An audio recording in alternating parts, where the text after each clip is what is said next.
Okay, today we're playing a game on Numbani. We were playing Anna the entire way through, and we don't know the exact SR for this game because it was a placement game, but it was estimated to be between silver and gold. I also realize we are playing David Bowie right now, but don't worry, not for long. We're also on the console today, by the way. We're on the PS4. Consider yourself warned. Current team composition is Roadhog, Orisa, Genji, Small, Reinhardt, Lucio, and Moira. So, I'd rather not have Torbjorn on our team, but we have him, so what can you do? So, we're just going to start the game. So there are a couple of questions in the email, but they're related to specific points in the game, so there's not much point talking about them right now. And we, if you're wondering why we change off of David Bowie so soon, it's because we discovered they've got a Bastion over here, and we decided that we're going to change to Anna to try and do something about it. Because Anna's quite good against Bastion. That's a very innovative Bastion position, isn't it? I don't think I've ever seen a team just sat right at the top of the street with the Bastion formation before. It's alright. We've got our man Torbjorn over here. He's erecting his own Bastion. No fear, no worries here soon. He's actually managed to kill Orisa, if you can believe it. I guess, you know, we're basically building our own little forward base up here and hoping it works out, basically. So our team are sort of starting to spread out at this point. We've got a boy all the way over there, mostly dead, and we try to fade to catch up with him. Don't bother. If he's gonna go off super on his own like that, that's his decision to make. Don't go chasing after a Genji as Moira. It always ends up in just the Genji running away from you. Always. Unless he actually comes back to you. But what Genji does that? Let's be real here. I need healing, as he says behind 4 walls. So, anyway. Needed to be healing Orisa. She has actually pinged that she needs help, and we have not noticed that she has pinged us for the healing, and we're focusing on doing damage. Don't, fade over right here. Don't fade when you're fading right, let me start that one again, because that was a fucking catastrophe, alright? Don't fade directly in front of an enemy, especially one that's really threatening to be directly in front of, like Reinhardt. If Reinhardt starts swinging on you, and your fade is down, the Reinhardt is going to kill you. That's just how it is. Now, fortunately, he's a bitch and decided that he wasn't going to do that, and he just sat back here doing not much of anything, and now we can start bullying him. Now you could actually just fade down the staircase and go behind him and kill him, because we see him hobbling down the staircase basically dead. Now you can fade down the staircase and finish him off, or just throw the damage orb down, either way, but just do it faster. We want this boy dead so we can move on to bigger and brighter things. Now, don't do this, because we're about to fade onto the objective. We don't know what the objective looks like right now. And, oh, fuck, that's scary. Oh, God. Oh, Jesus. Don't fade directly. Don't fade somewhere where you don't know exactly what's there, because, again, if you get caught while fade is on cooldown, you're gonna die. Because, yeah, fade's a good ability. When it's on cooldown, you got nothing else. So now is not the time to start doing damage, because Orisa is currently in the process of, trying to just sort of walk over Bastion and hope for the best. I've scratched myself too much, and now I'm bleeding. God damn it, what a day. So, now is not the time to be doing damage, because we can see Orisa is trying to push herself headfirst through Bastion. It doesn't work, really. It doesn't work super well, and we're gonna die. We should just be backing out right now, really, because there's no way this ever goes in our favor. And it did not go in our favor. We should have just left sooner. But we're going to change to Anna now anyway. Because Anna has options to help with the Bastion, because you can sleep the Bastion. If you throw the grenade on the Bastion, that's sometimes enough to kill the Bastion, because he tends to be getting pocketed and will sit there and die in many situations rather than actually move. So if he can't be healed, it just makes it even easier. We also don't want to go anywhere fucking near him. Moira in general is not very good against the Bastion comp, because you're gonna have a lot of trouble generating your resource, because they're hiding behind so many proxies that we can't even dream of touching them. So, Moira in general tends to not be super great against those comps. So, Reinhardt's here. Did we see him coming? Yeah, we caught a glimpse of him coming up the staircase. Not much of one, I'll grant you, but there he was. We I mean, in general, when you're playing a support, you've got to be aware of things. Like, a Reinhardt walking up on you shouldn't happen. You should just be out, you should, see him coming, really. You gotta be vigilant when you're playing a support, especially a support as easy to kill as Ana usually is. So we've just been yanked off the edge. We don't really want to be sitting right next to the edge because of this exact thing. We know they've got Narissa, so we know that can happen. We also know they have a Reinhardt. Take it from me! A Reinhardt will gladly charge 2 people off the edge if it means they die. He won't care. All he cares about is taking you with him. And the way this checkpoint is, it actually slightly benefits him, because he'll get back to spawn before you, so funnily enough. Not very often that's the case, is it? I always said not rare that happens, which would be the exact opposite of what I mean. So now this is the issue with Ana, is that you can be looking at this kind of arrangement, and it's very difficult to actually heal the person you need to heal. Now here I think would be the most minor buff you could possibly make to a hero that would have the most far-reaching implications, right? I want it to be so that if you shoot an ally that is full health, the bullet goes through them. That makes everything so much easier for Ana, and it doesn't... Like, there's no way that makes her overpowered. It legitimately just makes her way more user-friendly. So, anyway, their Reinhardt decided he didn't want to live anymore. Fantastic news for us. Their Tracer, also dead right now. Why did we throw a grenade in? Or, Trank, rather. He was charging. We kind of pushed it at the same button, but I'll give you the benefit of the doubt in this situation. Assume we reacted really well to it. So, in general, when you're playing Ana as well, you don't really want to be shooting people who are full health. I mean, this is just a general thing with all healers. You don't want to be healing people that are full health. Ana is particularly punishing, though, because her healing is ammo-gated, so you don't really want to be shooting people who are actually full health. Because it can put you in some very awkward situations. Now, we're also not good at shooting barriers as Ana. If you don't need to be healing anybody, rather than shooting at a barrier, you should just be shooting at anybody who is out of cover. Now, there's people on the right over there who are actually out from behind a shield. Ana does, like, nothing to help break a shield. If you can shoot at somebody, you can shoot at a person, you're better off shooting at the person. That's true of most heroes, though, at the same time, to be fair. Like, the whole point of the shield is that you want to be shooting at something else, so you make the person shoot at the shield. If you can be shooting at somebody not behind a shield, that tends to be a better use of time. So here, there's no need to use the Trank because these people are dead. Also, it's a little optimistic, just like, just throw it in there, hope it hits somebody. Ana's cooldowns are really important, and it actually comes back to bite us because now we can't Trank tank. As, as weird as it is to think that a tranquilizer dart would deal with a tank, it actually would. Now, as we can see, it didn't matter in this situation. I don't think it's hard to imagine a world where not being able to Trank the Bastion tank rolling at you is a bad situation. Ana is, like, really dependent on her cooldowns as a hero, so you don't want to use them too frivolously. Now, we have essentially 0 good nano boost targets on our team. The best one we got on our team is Roadhog while using Whole Hog. So basically, we're going to be nano boosting Orisa a lot today, because she's the only, like... At least she has a fucking minigun, right? Like, it's not hard to get use out of a minigun while you're damage boosted. Oh, look, here's Reinhardt. We missed him with the Trank dart. I mean, Tranking him there would have been pretty good, but not pivotal, but it would be alright.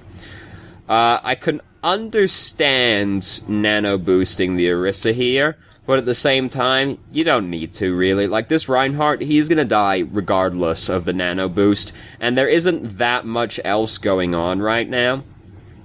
It's true that you want to get nano boost out there as soon as possible so you can start building up the nano boost next to nano boost, but you also want to use it in a decent situation. The only thing it looks like it's going to do there is help you kill Reinhardt slightly faster. He's going to die regardless. You don't need to use the nano boost right there.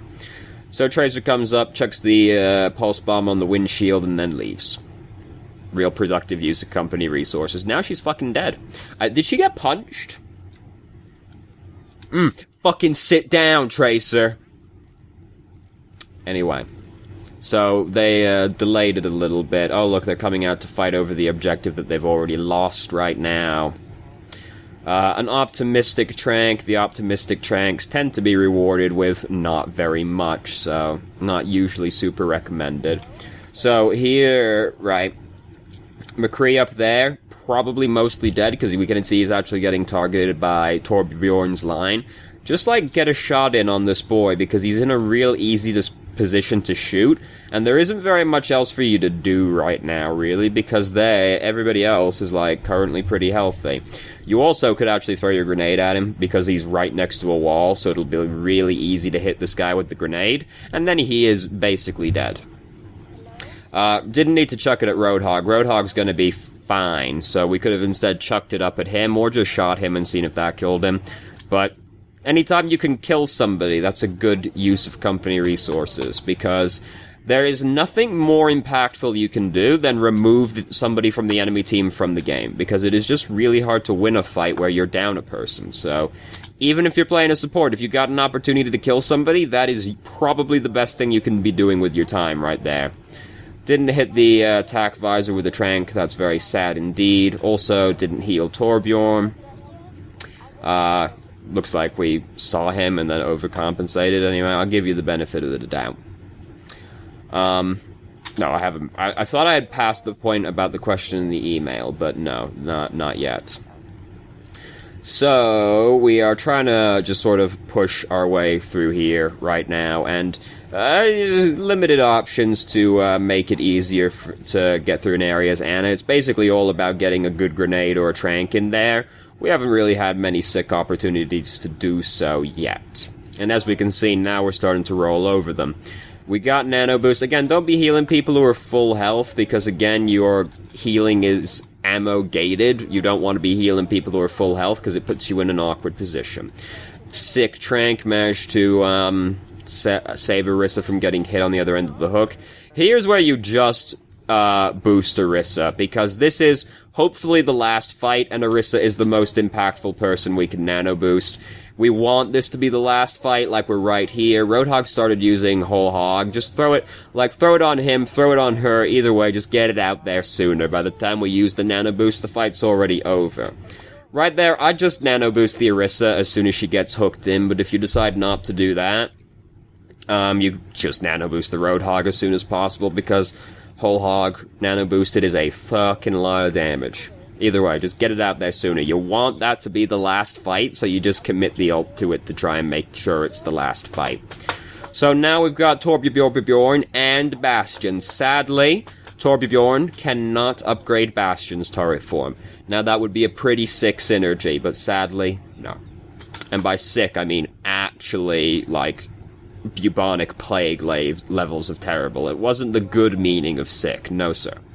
So as we can see, they've decided to go underneath us. Terrible news when you're playing a static team composition. Oh no, they went the way that completely circumnavigates where we're sitting. Now we have to move. Good news though.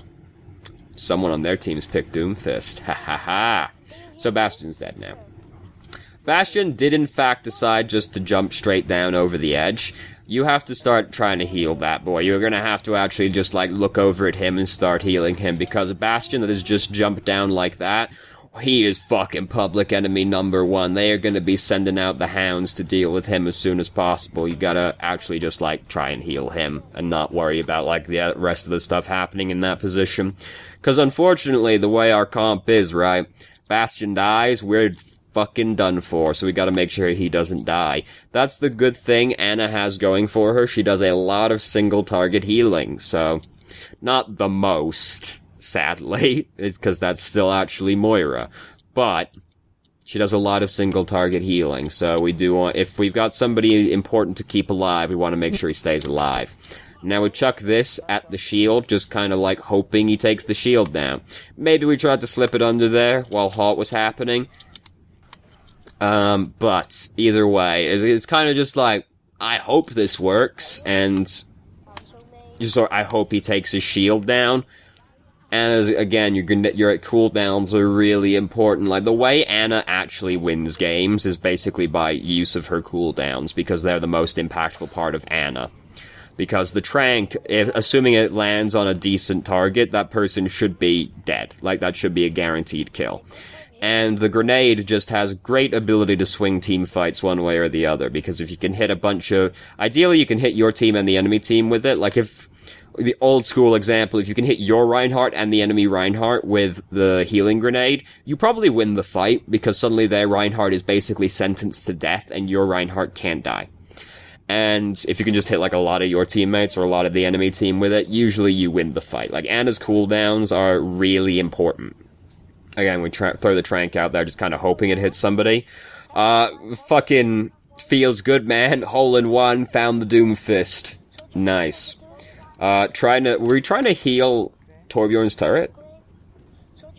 Doesn't work. Doesn't work, sadly. So, there's a couple people underneath us, like, not many. Their whole team's dead right now, so they shouldn't be trying to push in, but they are.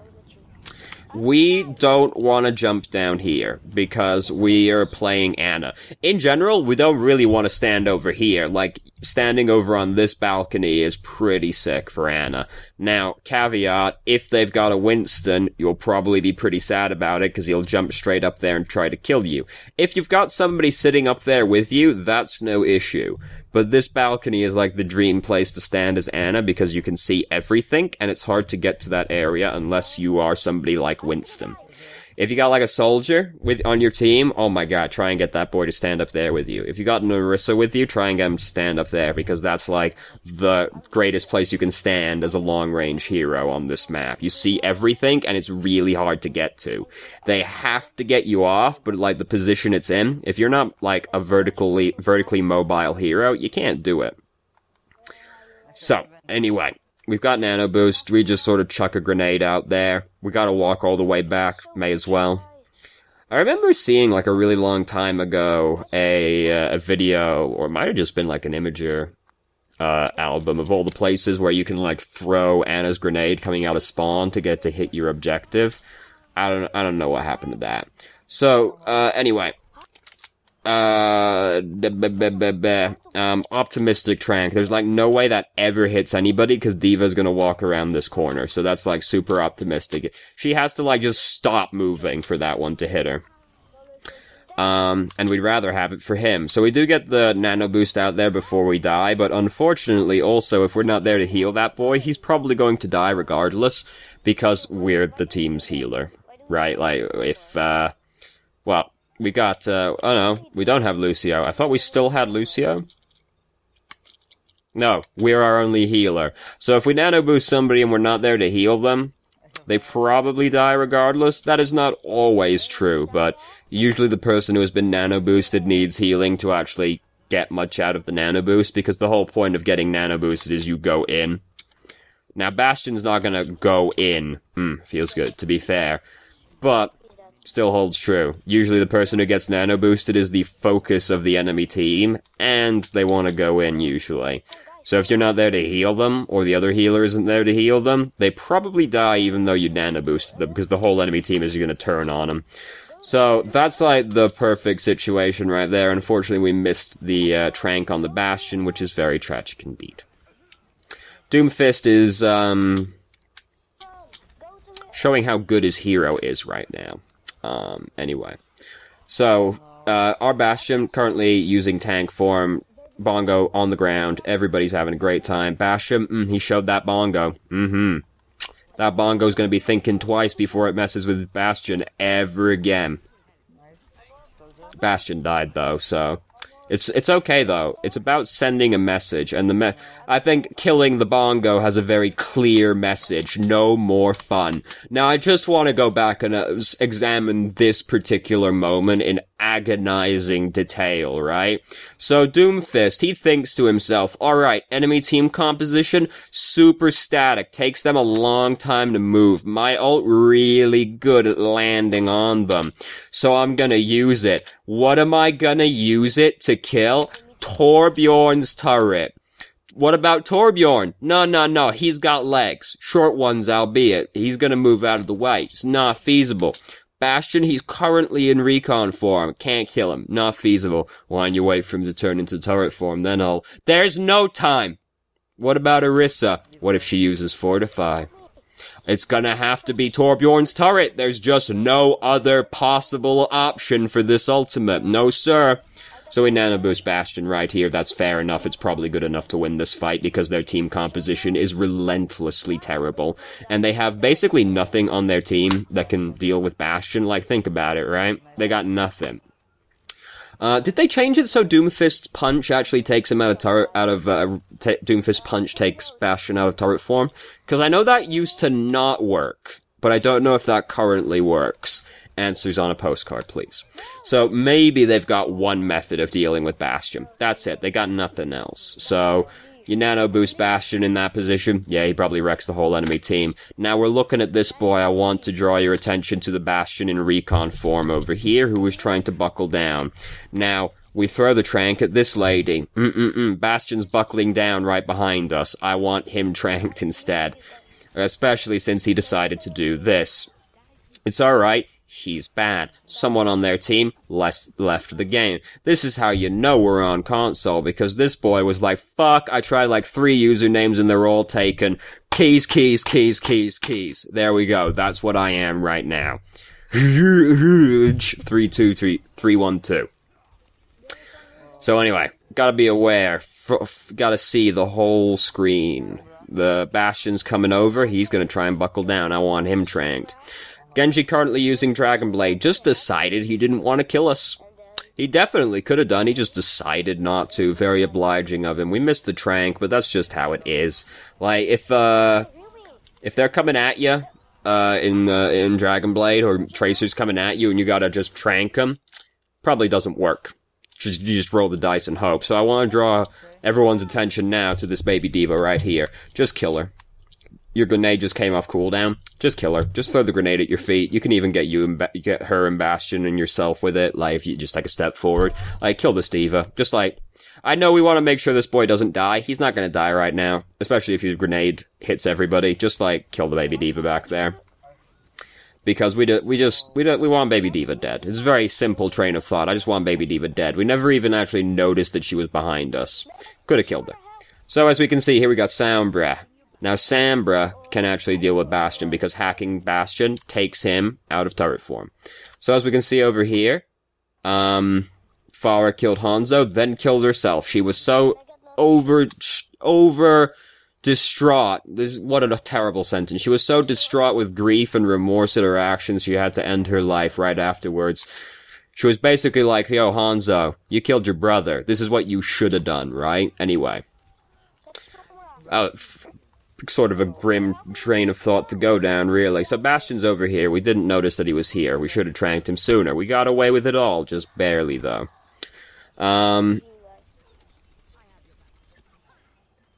As you can see, the enemy team is trying really hard at this point. Elevator music was playing in my mind right there. I don't know if you noticed. Yeah, like, there's not much to say by this point. I'm pretty sure you can imagine how this game was gonna end. You know. So here you have it. Video evidence that Anna can still win the game. Isn't it incredible? Or, oh, Anna's so terrible. Anna's an awful hero. Blah, blah, blah, blah, blah, blah. Look how easy it is, though. Look how easy it is. All that has to happen is the enemy team has to be terrible. I'm exaggerating. If you want to play Anna, play Anna. Now we've even got nano boost for good measure. They're not getting out of that doorway. No sir, no how, no way.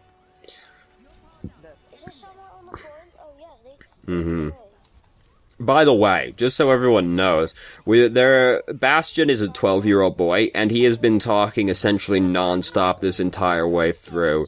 Like, it was extremely upsetting to listen to him throughout this entire game, because he really does talk like non-stop. Oh, shocking. Bastion got play of the game. Didn't even have a fucking highlight intro.